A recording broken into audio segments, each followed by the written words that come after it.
Hello my dear students, स्वागत है आप सभी का आपका अपना यूट्यूब चैनल मां शारदे टीचिंग सेंटर में। क्या आप क्लास ट्वेल्थ बिहार बोर्ड का स्टूडेंट हैं और 2025 में क्या है माय डियर स्टूडेंट, क्या 2025 में आप बिहार बोर्ड इंटर का एग्ज़ाम देने वाले हैं? तो मेरे दोस्त, आज का क्लास आपके लिए बहुत बहुत इंपॉर्टेंट होने वाला है, क्योंकि आज की क्लास में हम लोग पढ़ने वाले हैं क्लास ट्वेल्थ हिंदी। क्या क्लास ट्वेल्थ हिंदी के 50 मोस्ट इम्पोर्टेंट ऑब्जेक्टिव प्रश्न, क्या 50 मोस्ट इम्पोर्टेंट ऑब्जेक्टिव प्रश्न यदि आप हिंदी में ऑब्जेक्टिव में मात्र 50 में से 50 अंक लाना चाहते हैं तो मेरे दोस्त, आज का क्लास आपके लिए काफ़ी स्पेशल होने वाला है। और आप क्या कीजिए, वीडियो को शुरू से लेकर अंत तक जरूर वॉच कीजिए। तो सबसे पहले क्या है, आज की क्लास में हम लोग पढ़ेंगे आपका जो हिंदी है, टोटल हिंदी और हिंदी ग्रामर दोनों से मिला करके जो मोस्ट इम्पोर्टेंट ऑब्जेक्टिव है, जो कि कई बार एग्जाम में पूछा जा चुका है। तो आप लोग ध्यान दीजिएगा कि आप जब भी एग्जाम में क्वेश्चन मिले या कोई भी आप एग्जाम दीजिएगा, सबसे पहले यहाँ पे जो निर्देश होता है ना, निर्देश को पढ़ना बहुत ही आवश्यक होता है। तो क्या कीजिए, आप निर्देश को जरूर एक बार पढ़िए। तो यहाँ पे निर्देश दिया गया हमारे डियर स्टूडेंट, क्या है निर्देश है कि प्रश्न संख्या 1 से 100 में से, क्या प्रश्न संख्या यहाँ से क्या केवल 50 वस्तुनिष्ठ प्रश्न का चयन करें। चुने गए प्रश्नों के सही विकल्प को चिन्हित कर OMR आंसर शीट में रंजित करें, मतलब कि उसको रंगे। मतलब टोटल क्या है यहाँ पे देखिए, एग्जाम पैटर्न जो होता है, एग्जाम पैटर्न के अनुसार ही यहाँ दिया गया है। यहाँ पे क्या, आप जब एग्जाम देने के लिए जाइएगा माय डियर स्टूडेंट, आपको टोटल 100 ऑब्जेक्टिव मिलेगा और इसमें से आपको क्या करना है जानते हैं, मात्र 50 गो का आंसर देना है, 50 गो का रंगना है। और यदि आप गलती से 60 ऑब्जेक्टिव बना देते हैं, ऐसा काम नहीं करना है। यदि गलती से आप 60 ऑब्जेक्टिव बनाते हैं तो 1 से लेकर 50 तक ही चेक किया जाएगा और उसी में देखा जाएगा कि आपका कितना सही हुआ। तो इसलिए आप क्या कीजिए, जब भी क्वेश्चन आपके पास आए तो आप निर्देश जो होता है उसको आप ध्यानपूर्वक पढ़िए और जितना क्वेश्चन का आंसर देने के लिए बोले उससे ज़्यादा आप कभी देने का प्रयास नहीं कीजिएगा, क्योंकि इस जो छोटा छोटा बात है इसको बताना मेरा काम है, क्योंकि हम नहीं चाहते कि मेरा भाई मेरा दोस्त इस तरह का गलती करे। तो चलिए, यहाँ पे दिया गया सबसे पहला क्वेश्चन दिया गया है जो कि मोस्ट इंपोर्टेंट है। क्या है, कई बार एग्जाम में भी पूछा जा चुका है। क्या माय डियर स्टूडेंट, आप लोग कमेंट कीजिएगा कि इसका आंसर क्या होगा। क्या है, परगीत और समाज, क्या परगीत और समाज निबंध किस निबंध संग्रह से लिया गया है। क्या है, परगीत और समाज जो निबंध जो है वह किस निबंध संग्रह से लिया गया है। तो हमारे पास जो ऑप्शन दिया गया है माय डियर, क्या है, दूसरी परंपरा की खोज से। क्या दूसरी परंपरा खोज से। ऑप्शन नंबर बी है आलोचना के मुख से। ऑप्शन नंबर सी है कहना ना होगा से। ऑप्शन नंबर डी जो हमारे पास दिया गया है वाद विवाद संवाद से। क्या, वाद विवाद संवाद से। तो इसका जो करेक्ट आंसर होगा कि परगीत और समाज। क्या, परगीत और समाज जो कि एक निबंध है, वह जो लिया गया है, क्या वह जो लिया गया है my dear student, option number D वाद विवाद संवाद से लिया गया है। क्या, वाद विवाद संवाद से लिया गया है, मोस्ट इंपोर्टेंट है। उसी तरह अगला जो प्रश्न है 2 नंबर का, यहाँ पे दिया गया है क्या है कि आदमी शब्द क्या है। आदमी शब्द क्या है, अंग्रेजी है या फारसी है या अरबी है या तुर्की है। काफ़ी महत्वपूर्ण प्रश्न है, इस तरह का प्रश्न पूछा जाता है, लेटेस्ट पैटर्न है 2025 के लिए। तो इसका जो करेक्ट आंसर होगा कि आदमी जो है ना वह फारसी शब्द है। क्या, आदमी जो है वह फारसी शब्द है। सो हमारा correct answer option number B. उसके बाद अगला जो यहाँ पे प्रश्न दिया गया है 3 नंबर का प्रश्न है, क्या है, ध्यान से देखिएगा कि स्वरूप या रचना के अनुसार। क्या, स्वरूप या रचना के अनुसार वाक्य के कितने भेद हैं। मतलब क्या, वाक्य के भेद हैं। तो स्वरूप या रचना के अनुसार यदि देखा जाए माय डियर स्टूडेंट, तो वाक्य जो होता है ना मुख्यतः 3 प्रकार का होता है। ऑप्शन नंबर सी इसका करेक्ट आंसर है। ठीक है। उसी तरह से अगला यहाँ पे चौथा प्रश्न दिया गया है। क्या है चौथा प्रश्न कि मैं देखता हूँ। क्या, मैं देखता हूँ वाक्य है। यहाँ पे क्या, मैं देखता हूँ ये जो वाक्य है सरल वाक्य है या मिश्र वाक्य है या संयुक्त वाक्य है या इनमें से कोई नहीं। आप लोग क्या है, हमेशा क्वेश्चन प्रैक्टिस पे ध्यान दीजिएगा। जब तक आप क्वेश्चन प्रैक्टिस नहीं कीजिएगा तब तक आपके अंदर कॉन्फिडेंस डेवलप नहीं होगा, और जब कॉन्फिडेंस डेवलप नहीं होगा तो आप एग्जाम में एक बेहतर परफॉर्मेंस नहीं कर पाइएगा। तो इसलिए क्या है, क्वेश्चन का प्रैक्टिस करने से एक तो क्या है, आपका सिलेबस का पता चलता है कि कौन कौन टॉपिक से क्वेश्चन पूछा जा रहा है। तो यहाँ देखिए बाघ से क्वेश्चन पूछा जा रहा है। क्या बाघ से क्वेश्चन पूछा जा रहा है। बाघ से दो क्वेश्चन पूछा, एगो बाघ के कितना भेद है और बाघ से एगो डायरेक्ट शब्द दे दिया, बाघ दे दिया, पूछ दिया कि कौन सा बाघ है। तो यहाँ पे जो है बाघ दिया गया है कि मैं देखता हूँ, यह एक सरल वाक्य है, मतलब सरल वाक्य, सीधा सीधा वाक्य है, कोई कठिन वाक्य नहीं है। मैं देखता हूँ जो क्या है एक सरल वाक्य है। ठीक है।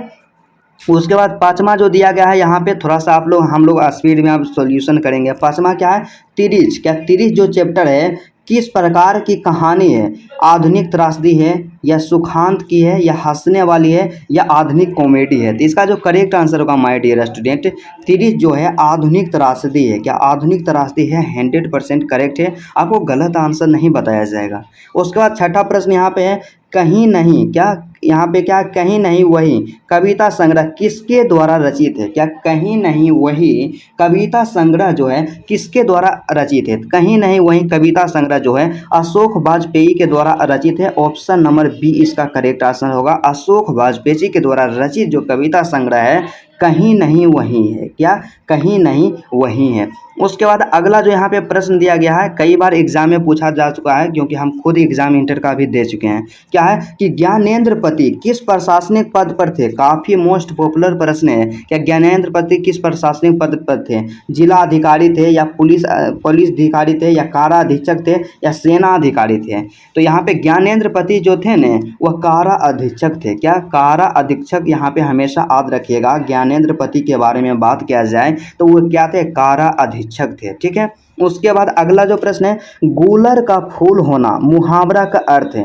मतलब समझिए मुहावरा से भी क्वेश्चन पूछा जाता है। तो गूलर का फूल होना मुहावरा का अर्थ क्या आता है। गूलर का जो फूल होता है ना माय डियर स्टूडेंट, वो कभी दिखाई नहीं देता है। तो इसलिए गूलर का फूल होना मुहावरे का जो अर्थ होता है क्या होता है, कभी भी दिखाई ना देना। क्या कभी भी दिखाई ना देना। उसी तरह से अगला जो प्रश्न यहाँ पे दिया गया है 9 नंबर का, काफ़ी मोस्ट इम्पोर्टेंट प्रश्न है। क्या है कि हेनरी लोपेज का जन्म कब हुआ था। क्या हेनरी लोपेज का जन्म कब हुआ था, 1920 में या 1935 में या 1936 में या 1937 में। तो इसका जो करेक्ट आंसर होगा माय डियर स्टूडेंट कि हेनरी लोपेज का जो जन्म हुआ था 1937 में हुआ था। कब हुआ था, 1937 में हुआ था। एकदम 100% करेक्ट है। इसको आप क्या कीजिएगा, कंप्लीट कर लीजिएगा। आप क्या कीजिए कि बस जो वीडियो बताते हैं ना उसको आप बात करते जाइए, 1-2 बार रिपीट कीजिए ना, आपका ऑब्जेक्टिव 100% करेक्ट हो जाएगा। और यदि आप किसी भी सब्जेक्ट में आप परफेक्ट बनना चाहते हैं तो चैनल को सब्सक्राइब आप कर सकते हैं, यदि आपके लिए यूजफुल लगे तो, बाकी बात तो ज़रूरत नहीं है। उसके बाद अगला जो यहाँ पे प्रश्न दिया गया है क्या है कि भीड़ शब्द है। क्या भीड़ शब्द क्या है, जातिवाचक है या व्यक्तिवाचक है या द्रव्यवाचक है या समूहवाचक है। तो भीड़ जो शब्द है क्या है, भीड़ से समूह का बोध हो रहा है तो डायरेक्ट हम लोग मारेंगे समूहवाचक ही। तो 5 में हम दूसरे तीसरे में पढ़ चुके हैं। उसके बाद अगला जो यहाँ पे दिया गया है, आत्रा शब्द क्या है। तो आत्रा जो है स्त्रीलिंग है। क्या आत्रा जो है स्त्रीलिंग है। और एक चीज़ आप ध्यान रखिएगा कि कोई शब्द रहेंगे ने वो अगर अंत में आकार है, वो पहिया से खाचल रहे, जैसे यहाँ पे है आत्रा है। क्या यहाँ पे आत्रा लिखा हुआ है तो अंत में देखिए एक डैश यहाँ पे खाचा हुआ आकारांत है। तो यहाँ पे जब ऐसे डैश आ जाए तो उसका मतलब समझिएगा वह हमेशा क्या होगा, हमेशा होगा स्त्रीलिंग। उसके बाद अगला जो यहाँ पे प्रश्न दिया गया है क्या है कि चमक शब्द है। तो चमक शब्द क्या है, चमक शब्द भी क्या है, स्त्रीलिंग है। क्या चमक शब्द स्त्रीलिंग है। उसके बाद क्या है, महान रूसी कथाकार कौन थे। तो महान रूसी कथाकार जो थे लेव तोल्स्टॉय थे। क्या लेव तोल्स्टॉय थे। उसी तरह से अगला यहाँ पे प्रश्न जो दिया गया है काफ़ी मोस्ट इंपोर्टेंट है, 14 नंबर का प्रश्न है। क्या है कि 1870 से 90 के बीच मुसाफा की लगभग कितनी कहानी प्रकाशित हुई है। क्या और कितनी कहानी लगभग प्रकाशित हुई। तो लगभग 300 कहानी। क्या लगभग 300 कहानी प्रकाशित हो गया है 1870 से 90 के बीच। उसके बाद अगला जो प्रश्न है कि मैंने भोजन नहीं किया और इसलिए मेरी भूख नहीं मिटी, किस वाक्य का उदाहरण है, किस वाक्य का। तो देखिए वाक्य से कितना क्वेश्चन पूछा जा रहा है, इसलिए वाक्य को आप लोग डिटेल्स में पढ़िएगा और कमेंट कीजिएगा। यदि पढ़ने का आवश्यकता है तो आपको हम आपके लिए थोड़ा सा एक ट्रिकली क्लास लाएंगे। उसमें क्या है कि वाक्य को आसानी से समझा जा सकता है और उसमें एक भी प्रश्न गलती नहीं होगा। तो क्या है, तो इसमें यहाँ पे जो वाक्य दिया गया है यह क्या है, सरल वाक्य है या संयुक्त वाक्य है या मिश्र वाक्य है या इनमें से कोई नहीं। तो इसका जो करेक्ट आंसर होगा माय डियर स्टूडेंट, यह जो यहाँ पे दिया गया ना एक संयुक्त वाक्य, सब मिला हुआ वाक्य। ठीक है। उसके बाद अगला जो यहाँ पे दिया गया है क्या दिया गया है कि शुद्ध वाक्य है, मतलब समझिए वाक्य से तो लगता है 5 से 6 क्वेश्चन तो अभी देख लिए हैं। तो शुद्ध वाक्य कौन है? तो शुद्ध वाक्य यहाँ पे देखिए ऑप्शन नंबर ए, वह बिल्कुल भी बात करना नहीं चाहती थी। तो यहाँ पे देखिए गलत है, वह बिल्कुल भी बात करनी नहीं चाहती थी, ऐसे होना चाहिए। ये तो गलत हो गया, ये शुद्ध वाक्य नहीं है। उसके स्त्री नहीं है, यह गलत।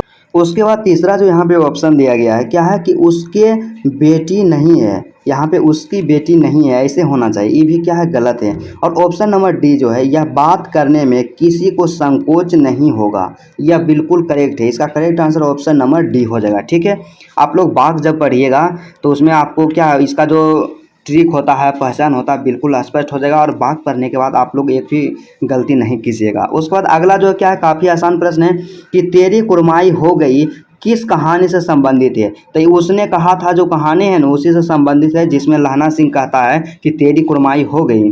उसके बाद अगला प्रश्न जो है, रक्षक शब्द में प्रत्यय है, तो रक्षक शब्द में जो प्रत्यय है अक प्रत्यय है, ऑप्शन नंबर सी।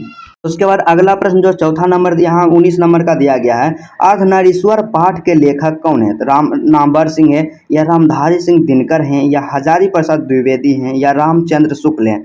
तो इसका जो करेक्ट आंसर हो जाएगा माय डियर स्टूडेंट कि अर्धनारीश्वर के जो लेखक हैं रामधारी सिंह दिनकर हैं। क्या रामधारी सिंह दिनकर हैं? काफ़ी ग्रेट लेखक हैं, महान लेखक हैं। उसके बाद अगला जो यहाँ पे दिया गया है, पुराण का, क्या पुराण शब्द का विशेषण है क्या है? तो पुराण शब्द का जो विशेषण होता है ना पौराणिक होता है। आप लोग स्पेलिंग पर भी ध्यान दीजिएगा। उसके बाद यह नया माल है, इस वाक्य में नया शब्द क्या है? तो नया जो है क्या है, एक विशेषण है। क्या नया जो है एक विशेषण है, ऑप्शन नंबर सी। उसके बाद अगला जो यहाँ पे दिया गया है क्या है कि भगत सिंह ने कैसी मृत्यु को सुंदर कहा है? तो भगत सिंह ने कैसी मृत्यु को सुंदर कहा? युद्ध के दौरान हुई मृत्यु को, या वज्रपात से हुई मृत्यु को, या देश सेवा के बदले दी गई फांसी को, या किसी बीमारी के कारण हुई मृत्यु को। तो भगत सिंह का कहना था कि सबसे सुंदर और अच्छा मृत्यु है देश सेवा के लिए दी गई फांसी। क्या देश सेवा के लिए दी गई फांसी, ऑप्शन नंबर सी 110% करेक्ट है। ठीक है, उसके बाद अगला यहाँ पर दिया गया है, निराधार शब्द का संधि विच्छेद क्या होगा? निराधार शब्द का जब हम लोग संधि विच्छेद करते हैं तो निह धन आधार होता है। क्या निह धन आधार होता है, ऑप्शन नंबर सी इसका करेक्ट आंसर। उसके बाद अगला जो यहाँ पे प्रश्न दिया गया है क्या है कि अशोधा शब्द का संधि विच्छेद क्या होगा? तो अशोधा शब्द का जो संधि विच्छेद होता है माय डियर स्टूडेंट, असह धन दाह होता है। क्या असह धन दाह होता है, ऑप्शन नंबर इसका ए करेक्ट हो जाएगा। उसके बाद अगला जो प्रश्न है क्या है कि रामपुरवा कहाँ है? तो रामपुरवा जो है ना भीती हरवा के पास है। क्या भीती हरवा के पास है, ऑप्शन नंबर ए इसका करेक्ट है। उसके बाद अगला जो यहाँ पे प्रश्न दिया गया है 26 नंबर का प्रश्न है क्या है, यहाँ ध्यान दीजिएगा कि परलोक, क्या परलोक शब्द में उपसर्ग है? तो परलोक शब्द में उपसर्ग, तो उपसर्ग किसको कहते हैं? जो किसी शब्द के शुरू में लगता है। तो यहाँ शुरू में है पर, तो इसका जो हो जाएगा correct answer option number A. उसके बाद अगला जो प्रश्न है, सपरिवार शब्द में उपसर्ग क्या है? तो सपरिवार है। तो सपरिवार में जो हम लोग देखते हैं मेन शब्द, मूल शब्द क्या है? तो इसमें मूल शब्द है परिवार। तो सपरिवार में से परिवार को हम लोग हटा देते हैं तो बचता है स। तो इसका जो उपसर्ग है माय डियर स्टूडेंट, स उपसर्ग है, ऑप्शन नंबर ए। उसके बाद अगला जो यहाँ पे प्रश्न दिया गया है काफ़ी अच्छा प्रश्न है और कई बार एग्जाम में भी पूछा जा चुका है। क्या है, यहाँ ध्यान दीजिएगा कि मुन्नी कौन थी? तो मुन्नी जो थी ने बिस्नी के बेटी थी। क्या बिस्नी के बेटी थी? इसलिए इसका जो करेक्ट आंसर हो जाएगा my dear student, option number C. उसके बाद अगला जो प्रश्न है कि मलिक मोहम्मद जायसी की मृत्यु कब हुई? तो मलिक मोहम्मद जायसी की जो मृत्यु हुआ था लगभग, क्या लगभग 1548 में। क्या लगभग 1548 में। उसके बाद अगला जो यहाँ पे प्रश्न दिया गया है काफ़ी आसान है। क्या है कि ईमानदार, ईमानदार शब्द का विलोम क्या है? काफ़ी आसान प्रश्न है और हर बच्चा इसका आंसर जानता है। ईमानदार का जो होता है विलोम होता है उल्टा होता है, बेईमान होता है। ठीक है, उसके बाद रात का विलोम क्या? तो रात का जो विलोम होता है दिन होता है। ये तो आसान प्रश्न है, कोई दिक्कत इसमें नहीं होना चाहिए। उसके बाद अगला जो दिया गया है काफ़ी इम्पोर्टेंट है 2025 के लिए। क्या है कि तुलसीदास ने अपने युग के किन दो साहित्यिक भाषाओं को अपनाया है? तो तुलसीदास ने अपने युग मतलब अपने समय के दो प्रमुख भाषा को अपनाए थे, जिसका नाम क्या है? जिसका नाम है क्या? अवधी और वज्र। मतलब तुलसीदास अपने जो समय था वो अपने टाइम में वह अवधी और वज्र भाषा का प्रयोग ज़्यादा करते थे कविता लिखने में, मतलब किसी भी चीज़ में वो ज़्यादा प्रयोग करते थे। अवधी और वज्र दो भाषा का प्रयोग ज़्यादा करते थे तुलसीदास। ठीक है, उसके बाद अगला जो यहाँ प्रश्न है काफ़ी आसान है कि जो खाने योग्य हो, तो जो खाने योग्य होता है उसे कहते हैं खाद्य कहते हैं। वेरी आसान प्रश्न है। उसके बाद अगला जो प्रश्न है क्या है, कार्य करने वाला के लिए एक शब्द है, तो कार्य करने के लिए, कार्य करने वाला को हम लोग क्या कहते हैं, कार्यकर्ता कहते हैं। क्या कार्यकर्ता कहते हैं? ऑप्शन नंबर इसका क्या हो जाएगा, ए हो जाएगा करेक्ट आंसर। उसके बाद अगला जो प्रश्न यहाँ पे दिया गया है कि नाभा दास का काव्य रचना क्षेत्र था, तो नाभा दास जो का काव्य रचना क्षेत्र था मतलब क्या है कि नाभा दास किस क्षेत्र में रहकर काव्य की रचना करते थे, तो इसका करेक्ट आंसर होगा वृंदावन। क्या वृंदावन में नाभा दास काव्य रचना करते थे।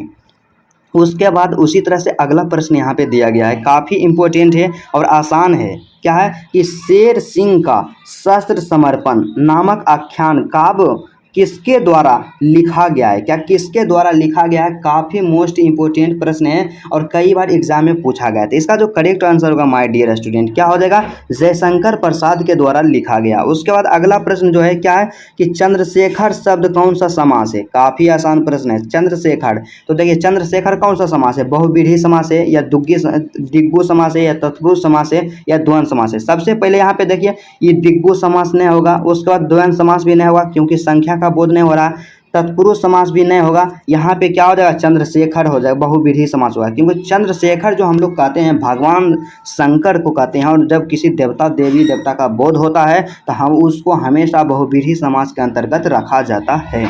उसके बाद अगला जो यहाँ पे दिया गया है, क्या दिया गया है, समास से ही प्रश्न है कि रसोई घर शब्द कौन सा समास है? तो सबसे पहले यहाँ पे आप क्या शब्द पे गौर कीजिए माय डियर स्टूडेंट कि रसोई घर, तो रसोई घर कहते हैं किसको, तो रसोई के लिए जो घर होता है, तो यहाँ पे इसका विग्रह किए तो विभक्ति चिन्ह क्या आया, के लिए आ गया। क्या विभक्ति चिन्ह आ गया, के लिए। तो जब भी विभक्ति चिन्ह आता है माय डियर स्टूडेंट तो उसमें क्या होता है, तत्पुरुष समास होता है। क्या तत्पुरुष समास होता है, ऑप्शन नंबर ए। उसके बाद अगला जो प्रश्न है, कवियों के कवि किसे कहा जाता है? तो कवियों के कवि रघुवीर सहाय को कहा जाता है या जयशंकर प्रसाद को कहा जाता है या मुक्ति बोध को कहा जाता है या शमशेर बहादुर सिंह को कहा जाता है? तो इसका जो करेक्ट आंसर हो जाएगा माय डियर स्टूडेंट, कवियों का कवि जो कहा जाता है शमशेर बहादुर सिंह को कहा जाता है। कई बार एग्जाम में क्वेश्चन आ चुका है कि कवियों के कवि के नाम से किन्हें जाना जाता है, तो इसका जो करेक्ट आंसर होगा, सही आंसर होगा शमशेर बहादुर सिंह। उसके बाद अगला जो प्रश्न यहाँ पे दिया गया है 40 नंबर का प्रश्न है, क्या है, अंगूठा चूमना मुहावरे का अर्थ है। अंगूठा चूमना मुहावरे का अर्थ क्या है, इनकार करना, ये तो नहीं होगा, तिरस्कार करना, ये भी नहीं होगा, नासमझी दिखाना, ये भी नहीं होगा, खुशामद करना बिल्कुल करेक्ट है। अंगूठा चूमना मुहावरे का जो अर्थ होता है खुशामद करना होता है। क्या, खुशामद करना होता है। उसके बाद अगला प्रश्न है, साकार का विलोम है, तो साकार का जो विलोम होता है ना निराकार होता है, ठीक है। उसके बाद अगला प्रश्न है, निश्चय का संधि विच्छेद है, तो निश्चय का संधि विच्छेद जो होता है निधन चय है। क्या, निधन चय है, ऑप्शन नंबर ए।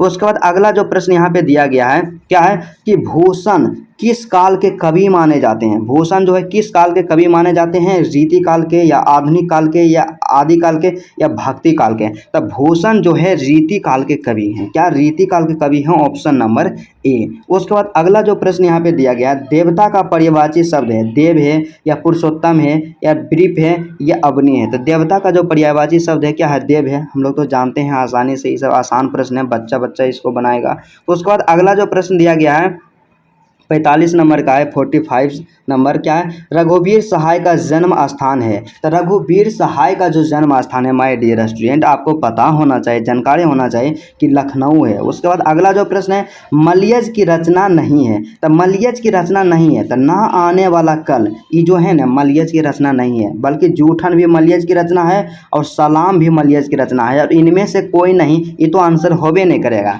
जो आंसर होगा उसी को रंगना है। ये इसका जो करेक्ट आंसर होगा ऑप्शन नंबर है ए, ना आने वाला कल। उसके बाद अगला जो यहाँ पे प्रश्न दिया गया है क्या है, ज्ञात का विलोम है, तो ज्ञात का विलोम तो हम लोग जानते हैं अज्ञात होगा, इतना आसान प्रश्न है। उसके बाद अगला प्रश्न है, भारत का विशेषण है, भारतीय होगा, मारिए एकदम करेक्ट सही। उसके बाद अगला जो प्रश्न है 49 नंबर का प्रश्न है, क्या है कि संपूर्ण क्रांति के रचनाकार कौन है? तो संपूर्ण क्रांति के रचनाकार हम लोग जानते हैं कि जेपी हैं, जयप्रकाश नारायण है। क्या, जयप्रकाश नारायण संपूर्ण क्रांति के रचनाकार हैं। उसके बाद अगला जो यहाँ पे दिया गया है, क्या इसमें देखिए एक प्रश्न और पूछता है कि लोकनायक किसे कहा जाता है? तो लोकनायक के नाम से या किसे जाना जाता है? जाता है। तो इसका जो करेक्ट आंसर होगा माय डियर स्टूडेंट क्या होगा, जयप्रकाश नारायण। क्या, जयप्रकाश नारायण। उसके बाद अंतिम और लास्ट प्रश्न है, क्या है, यहाँ पे आप लोग ध्यान दीजिएगा कि चंद्रधर शर्मा गुलेरी का जन्म स्थान कहाँ है। आप लोग क्या कीजिएगा, इसको कमेंट करके बताइएगा। चंद्रधर शर्मा गुलेरी का जन्म हुआ था, जन्म स्थान नहीं है,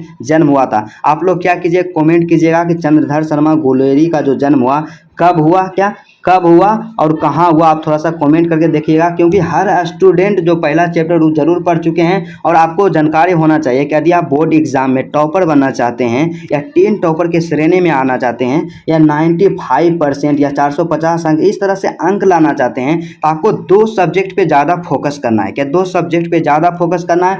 पहला जो आपका क्या है, हिंदी है। क्या, पहला जो आपका हिंदी है, अब प्लस में दूसरा का जो क्या है, इंग्लिश है। क्या, दूसरा का जो इंग्लिश है। हम ऐसा इसलिए बोल रहे हैं क्योंकि कई स्टूडेंट जो होता है साइंस के यदि स्टूडेंट है तो क्या करता है, सभी सब्जेक्ट को फॉलो करेगा।